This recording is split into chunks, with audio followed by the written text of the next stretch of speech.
Ok, video 1 de Segunda de Reyes 22-23 y Jeremías del 1 al 7. Voy a hablar rápido sobre el contexto espiritual que estaba viviendo en ese momento.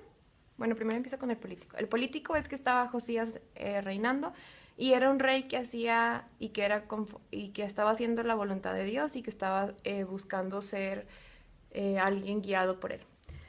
En el contexto espiritual, pues el pueblo de Judá estaba viviendo en idolatría, la iglesia, los profetas que había, los maestros de la ley y, eh, y los sacerdotes no estaban buscando a Dios, no estaban buscando su guianza, entonces todas las enseñanzas que estaban dando eran una enseñanza errónea y eran enseñanzas incluso de otros dioses, de la idolatría, que estaba llevando al pueblo a la perdición.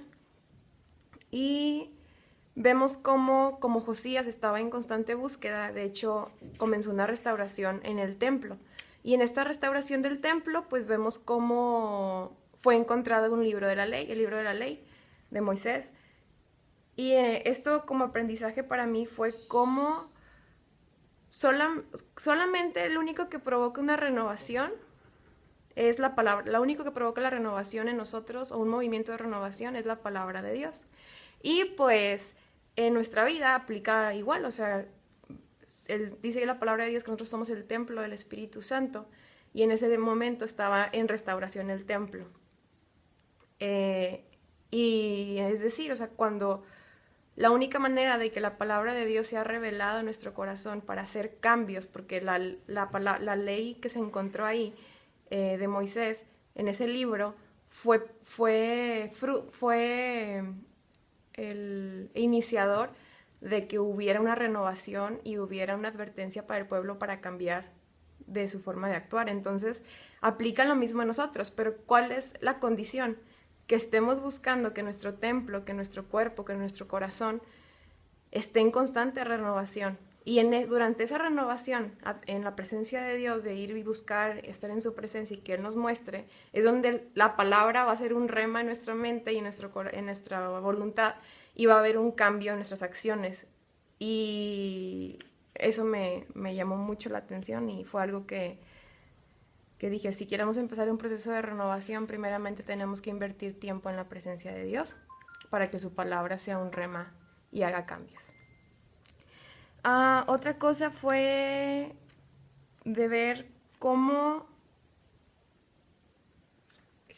voy a hablar también de, eso es parte como de la enseñanza, ¿no? De que el templo. Lo segundo que me quedó muy grabado fue Jeremías, su llamado, cómo era una persona insegura, era una persona que tenía muy bien identificadas sus debilidades y cómo Dios ahí mostró su poder y incluso le profetizó, le dijo, si tú me obedeces y haces todo esto, yo voy a hacer de ti un hombre fuerte, más fuerte que un bronce. O sea, es decir, no era un hombre fuerte, no era un hombre firme y Dios veía el producto final. Entonces, muchas veces en nuestra vida Dios nos hace un llamado de hacer y servirle y a veces no tenemos las habilidades, pero si lo obedecemos, Él va a hacer y va a desarrollar esas habilidades en el proceso. Entonces, todo se trata de fe. Y tercero, es sobre ir a la iglesia no es garantía de ser cristiano. Porque ser cristiano es ser seguidor de Cristo y que tu vida realmente sea Cristo quien gobierne, que en tu voluntad sea Cristo quien gobierne. Y vemos como el pueblo de Judá, ellos seguían yendo al templo, seguían ofreciendo sacrificios, seguían adorando a Dios, pero conforme salían del templo, seguían haciendo exactamente lo mismo, seguían pecando, seguían teniendo relaciones sexuales con otras mujeres, deseando, odiando, siendo injustos, robando, mintiendo, prometiendo y no cumpliendo sus promesas. Entonces, no había un cambio en ellos. Y eso llevó a Dios a nefastiarlo y decir, ya no quiero y estoy harto de su hipocresía. Entonces, de verdad era algo que yo decía, ¿cuántos nosotros no creemos, ¿no? De que, es cristiano porque, si va a la iglesia tal y es cristiano. Entonces, en realidad es qué frutos está dando, qué cosas está haciendo y qué cosas está dejando que Dios sea transformado en él. Entonces, Lo que es garantía de que nosotros cambiemos, como le decía al principio, es buscar la presencia de Dios y que su palabra venga y transforme, es decir, cambie nuestras acciones, cambie las áreas que no son agradables a Dios. Y para que eso suceda, pues ocupamos hacer lo que el pueblo no hizo, que fue aceptar el error y no justificarnos. Porque cuando hacemos algo mal no nos gusta que nos digan lo que está mal. Y el pueblo lo que hacía era de que, ojos que no ven, corazón que no siente. Entonces mejor no veo, mejor no te escucho, no te escucho, no te escucho. Y así ya, haz de cuenta que todo sigue igual y todo está bien. Pero pues eso los estaba llevando más al fondo y más a destruirse ellos mismos, ¿no?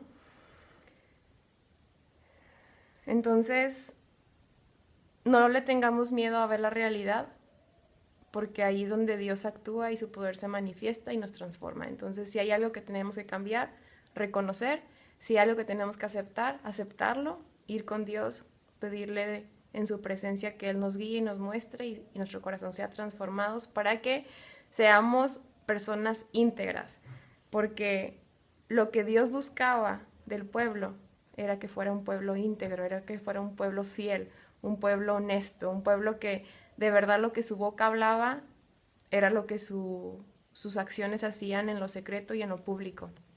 Y como así nada más para compartirles, me pasó algo esta semana en donde, ahora la semana pasada, que estábamos reclutando gente y estábamos viendo cómo poder hacer los perfiles, o sea, es decir, qué tipo de habilidades o cosas queremos que las personas tengan cuando entren a la empresa.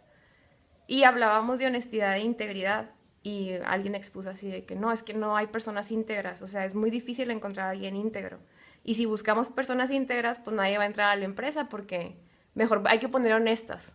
Porque si eres honesto, puedes ser honesto, pero no puedes ser íntegro. O sea, a lo mejor yo digo la verdad porque tengo miedo a las consecuencias, o no robo porque tengo miedo a las consecuencias, pero sí engaño a mi esposa. O... Entonces yo estaba muy sorprendida porque decía, pues, en realidad la gente que busca a Dios y que de verdad está eso, Dios es lo que hace que seas diferente, que eres alguien íntegro, que así como eres en la iglesia, eres afuera, como hablas con las personas que tienen a Dios, hablas con las personas que no tienen a Dios. Y eso es lo que de verdad a la gente le marca, porque es lo que no hay. Jesús era alguien íntegro. Entonces, creo que es un llamado también a nosotros como siervos que estamos dando un ejemplo allá arriba de adoración, que nuestra vida sea íntegra y que de verdad mostrar que la adoración no es nada más cantar, sino que Dios sea en nosotros.